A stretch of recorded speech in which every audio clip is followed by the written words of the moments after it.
So, George Freaky, you were reading The Raven, Yes, ma'am. and you have had so many roles with Lano Community Theater. What do you like particularly about this one?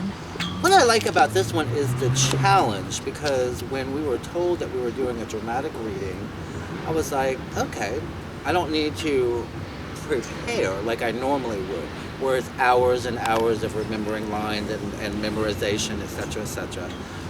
There is no interaction, so you don't have the possibility of the other actor that you have interaction with dropping lines and having to figure out where you're at. But the thing that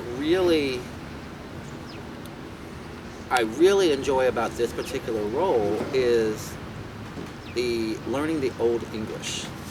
Like, what does obeisance mean? What is the reference of the Knight's Plutonian shore mean and meant to Poe?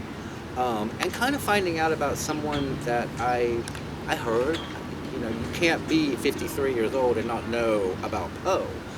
But I feel like I know Poe. And reading The Raven in particular, for me, because I have had, at 53, I've experienced a lot of death, losing my father at 5 years old, losing both of my grandparents who raised me, who I actually considered mom and dad.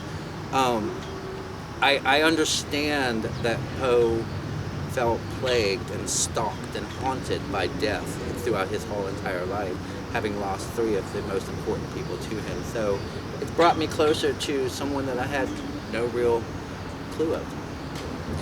Is there a particular line that is your favorite in the poem? Honestly, not one in particular. It's the whole Raven to me just resonates.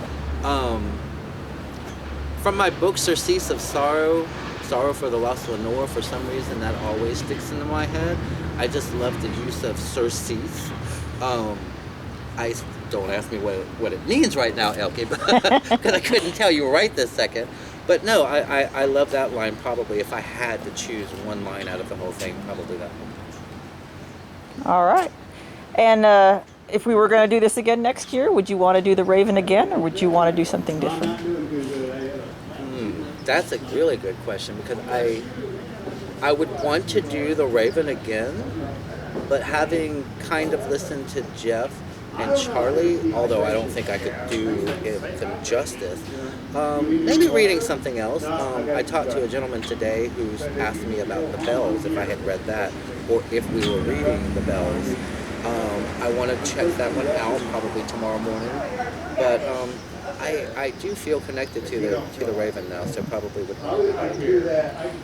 The Bells is really short, by the way, at least the version I've seen. Yeah. The only thing he told me, or spoiler that he gave me, is apparently it's very mathematical, which for a poem kind of strikes me as odd that a poem would be mathematical. So I'm very interested. I hate math, by the way, but I'm very interested to read and see what the connection is with the math. Okay. Thanks, George. Thank you.